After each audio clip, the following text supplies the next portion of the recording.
Hi, everybody. It's Tom. And I'm Justine, basically the drawing inking teacher at the Sequential Artist Workshop, where we do classes in person and online. And we're looking again at Inking Masters. And this episode, again, is all Al Williamson, picking up where we left off last time. And this first image, Justine, is also drawn by, or penciled by Frank Frazetta, but it's inked again by Williamson. Yeah, I think what we're not claiming to be great experts on the history of comics per se here, so much as just being enthusiastic about what we're looking at and giving students, I think, an idea about what to look at for influence and what's significant, what works, and why. Because a lot of students don't know why things work. And we talked about this checkered shirt, I think, in the previous one, and here it is again. Way looser than I would have imagined. And again, down here, this is also loose here too. And oddly enough, this page seems way looser than what I'm used to seeing from Al Williamson. This is super loose. All this hair is really loose. But even though this hair is loose, as we keep talking about hair, it's still quite a bit different than the beard hair. I love the rendering on this face. And this is the kind of cross-hatching I really like. It comes in at an angle and not a 90-degree angle, but more of a more subtle angle. It creates a more attractive look than going straight 90 degrees, I think.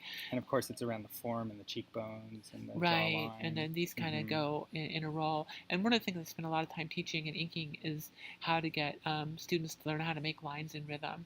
And they really struggle with that for a while, but once they get it, that's part of when they ask, well, how do you shade a face like that? Well, first learn how to make lines in rhythm, then learn how to make lines that bend. As a, as just somebody who likes exciting things, I like how much white there is on this page. Like it's creating fire over here, and there's another part where it's creating the fire of the brand that the woman is carrying.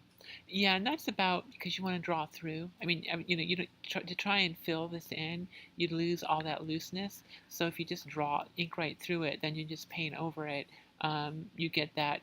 That looks like its own complete form with fire going over it, rather than trying to fill in each one of these little things and make it look consistent. So I always tell my students to draw through on anatomy, but I think you should ink through as well, and then just use white to go over. White's not just a correction fluid; it's also a drawing tool. And that's one of the things to keep in mind. Again, here the white is being used as a drawing tool. And it looks like there's some white, and it looks like he's done some scraping with the razor blade. So what you're seeing here is ink, and then you're seeing white as a drawing tool, and then you're seeing scraping as well. And look how loose this is. But it works so beautifully. Geez, yeah, it's just wildly loose. It's a pretty gruesome mark on his face right there. Cool. Anyway, should we go to the next one? Yeah. Okay, let's see. Let's go ahead. Okay, there you go. Yeah, weren't you asking about this top? Well, it was such different rendering on panel 1 and panel 2. It's the same two guys in the same space, but one is more emotional and I guess, as you said, abstract. And by the second panel, he's actually going out of his way, I think, to render the light, the bright sunlight, and it's just interesting to see the contrast. Yeah, I don't have this whole story to look at, but I think what I'm seeing here is that going into abstraction in comics is fine.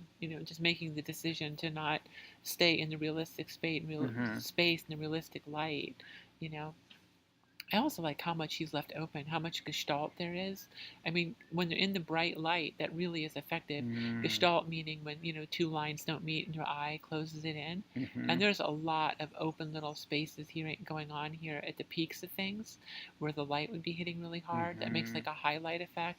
And then down this arm, there's a lot of gestalt. There's a lot of gestalt going on here as well. Great shadow. And get all this zigzagging, all this washy black. It's a funny thing, but like back then, this would have been printed as solid black, and now with computers, it would be a nightmare to print that and make it look like solid black. Well, you'd fix it in the computer. You'd bump it up in the computer before it goes to press. Yeah, but as you bumped it up in the computer, then you'd lose something else. Oh, well, that's true. Which seems to be one of the big problems. I also wanted to mention that I love this sort of the sparseness of the rendering in this cheap. How do you draw a car, right? I really struggle with cars, but, I guess as little as possible is sometimes the answer. And then I teach a class called Depth and Details, and this is like a classic example. I won't go into all the secrets of that because that's in the class, but, the depth is really clearly defined here.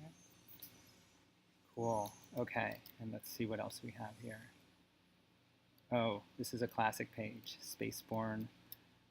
Yeah, you can really see the influence of Virgil Finlay up here. I Mm-hmm. mean, whereas Virgil Finlay would have been working on scratchboard and reductively pulling all this out, Al Williamson is inking around, looks like, certain areas, but also putting mostly white on top. In fact, I think the Mm-hmm. majority of those are white on top. But the great thing about this is how much tighter it is than everything else we looked before. I mean, Mm-hmm. look how like fussy the rendering on that hair is, and how fussy the rendering around this face is, in the best sort of way. And it's still loose and full of life. That's the thing about Al Williamson that blows my mind is even when he's fussy and tight, it's never lifeless. Yeah, this page is just heavenly. Yeah, it's just so oh God, look at the hair overlapping here, Mm-hmm. and the soft rendering on the nose. This tiny little bit of shadow down here is really, really worth looking at. I think we've got a collection of 4 pages coming up Yeah, next. yeah, we've grabbed a lot of these from Heritage Auctions, the auction site, and sometimes they put 4 up in one, and because they're selling them as a lot. So, and this is from House of Mystery. I'm not even sure where to start on this one. Well, I would just start on the first page, and what I'm really enjoying here is, Let me zoom out. the line quality, how we're going from kind of medium light down into heavy, and then heavier in the back here and heavy back here to create a sense of weight and volume. I mean, that's one of the things I always say that, inking is used to describe light and shadow, weight and volume, depth. It describes a lot of different things. Inking isn't at all tracing, it's controlling how your eye moves throughout the page. And Mm. Al Williamson was absolutely a master of pulling all that off. What I also love down here is just how delicately rendered the inking is on her. She's, you know, he doesn't use a lot of heavy line weight to pull her off that Mm-hmm. background. More of that scraping back here. I would be tempted to get thicker down here and then thinner here and go thicker, like thin and thick down here. And he's maintained a fairly medium line weight throughout the whole thing, which is, kind of gives me the idea that sometimes I can back off, and Mm. therefore so can you, right? Um, Looking at a master like this and really studying it kind of gives you the permission to change up the way you think about applying your ink. Mm-hmm. Look at, in fact, speaking of applying your ink, remember we talked about how the hair was rendered in the previous page and how Mm-hmm. fussy it was? Look how completely non-fussy the way this hair is applied. Yeah. It's different hair. It's chunkier, it's darker, Yeah, it's thicker, it's less wavy, right? It's got God, body. I love the almost silhouette back here. Mm-hmm. Looks like the dual, you got a little bit of light source coming in from this side and then most of the light coming from over here. Of course, reflected on this character over here as well. I'd also like to mention, the exquisite anatomy in Al Williamson. I mean, it's like a lesson in Bridgman's anatomy whenever you look at his stuff. Anything I'm missing, Tom? Oh gosh. Yeah, everything.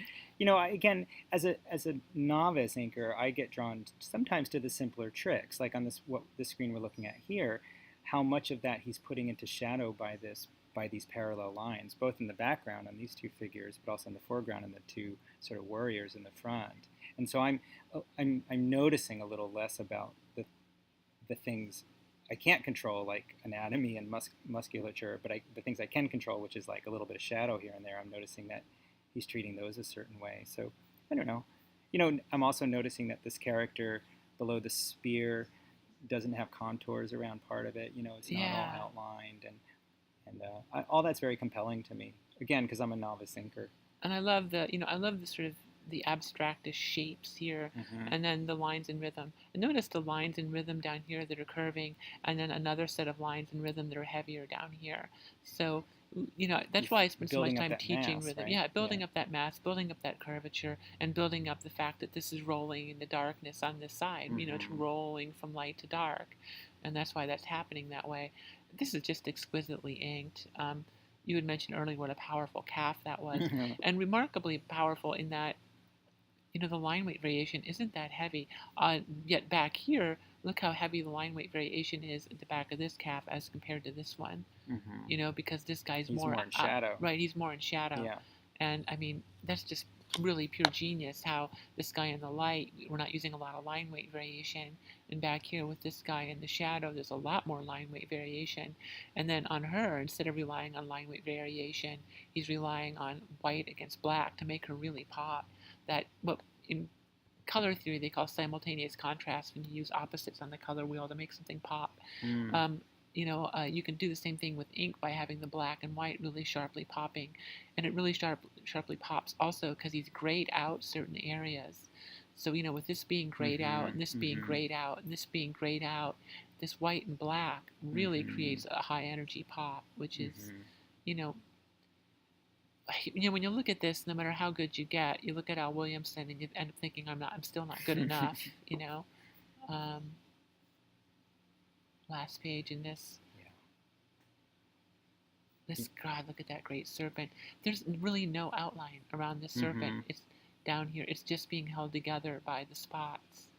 Then we get outlined up here, and we get a shadow under here. But a lot of this, well, there's outline here, but a lot of this is left wide open. Open, open, open, open. What's his name used to do that? Who created Flash Gordon? Why can't I remember? Alex Raymond? Yeah, Alex Raymond did lots of no contours around, especially around clothing and fur and things like that. Yeah, here's that scratching again, which I don't have the courage to do. I've never used that technique. God, I love how incredibly loose this is. I mean, sometimes the shrubbery and stuff doesn't need to be clearly defined. What a great last panel, too. Yeah. Using a little bit of cross-hatching here. Oh, wow. And again, no contours, just the... And 90-degree cross-hatching, whereas before we talked about the multiple angles. And then look at the lines in rhythm, slowly, building, patches of lines in rhythm, patches of line getting more and more and more dense as we go back, creating a sense of going from light to dark. So we have the small amount of patches of lines in rhythm here, and then you start to get more and more patches of lines in rhythm until we go into the shading in the background. And then, of course, there's just the fabulous play of light and dark. And the different lines in rhythm building up the roots of the tree, right? And the cross-contour lines. Yeah, and the bark, and the trunk. And then all this loose grass, which looks, again, like, waterhouse painting, But I love this kind of cross-contour on trees. I think it really gives them a sense of... roundness, and it gives them sort of a texture as well, doesn't it? But look how light up here it is, and then how dark it gets down here, right? Because of the way the light's hitting. Anyway, I think that kind of covers it here. Yeah, well, we're at learn.sawcomics.org, and Justine, you've got inking classes and drawing classes. Yeah, and in those classes, I'm not just celebrating how wonderful something is. I'm kind of showing you how to do it, whereas in these, we're just sort of celebrating how wonderful these things are, and maybe hipping some of you to some of the tricks that are going on that you might not have seen otherwise, I mean, a lot of my students would have overlooked the fact that there was no outline around here, and so that's something to look at. In fact, when we get to this character in the background, look at how that pure gestalt right there, and up on the head as well. Cool. Thanks. Yeah, you bet. Bye.